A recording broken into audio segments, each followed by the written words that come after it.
संयुक्त किसान मोर्चा आज यौम स्याह मना रहा है। किसान गांव, शहरों और दिल्ली की सरहदों पर एहतजाज कर रहे हैं। घरों और ट्रैक्टरों पर स्याह परचम लहराए जा रहे हैं। किसानों के इस एहतजाज को अपोजिशन जमातों की तायद हासिल है, जबकि भारतीय किसान संघ ने एहतजाज की हिमायत न करने का फैसला कर लिया है। वाज़ेह है कि ज़रूरी क़वानीन के खिलाफ शुरू किए गए एहतजाज को 6 महीने मुकम्मल हो गए हैं। दिल्ली और उसके अतराफ किसान इन क़वानीन को वापस लेने के अपने मुतालबे पर अड़े हुए हैं।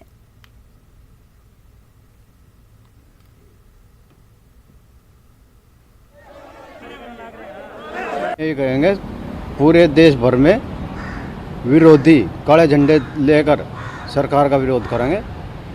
ये बिल्कुल अंधी और बहरी तो हो रही थी, ये बिल्कुल तानाशाही पे उतर आई है सरकार।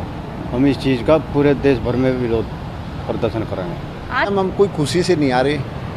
ये तो सरकार की हठधर्मी। अगर वो कहते हम एक दिन भी यहाँ नहीं रुका, वो आज के वापस ले लिया तो हमें उनसे अलग से थोड़ी मांग रहे हैं। हम तो कह रहे हैं जो आपने गलत कानून किए वापस ले लियो, हम अपने घर चले जाओगे। उनके लिए फ़ायदा, हमारे लिए फ़ायदा।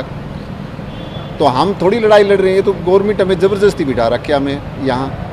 लोग वहीं पे विरोध प्रदर्शन करेंगे, गांव लेवल पे, खेत लेवल पे, और जैसे भी 2-4 जहाँ भी अपने घर पे हैं वहाँ विरोध प्रदर्शन, काले झंडे लगाएंगे। काले झंडे का मतलब है हम उन कानूनों का विरोध करते हैं और गवर्नमेंट की इस नीति का विरोध करते हैं। 6 महीने 1 दिन हो गया आज, गवर्नमेंट सुनने को तैयार नहीं किसानों की बात।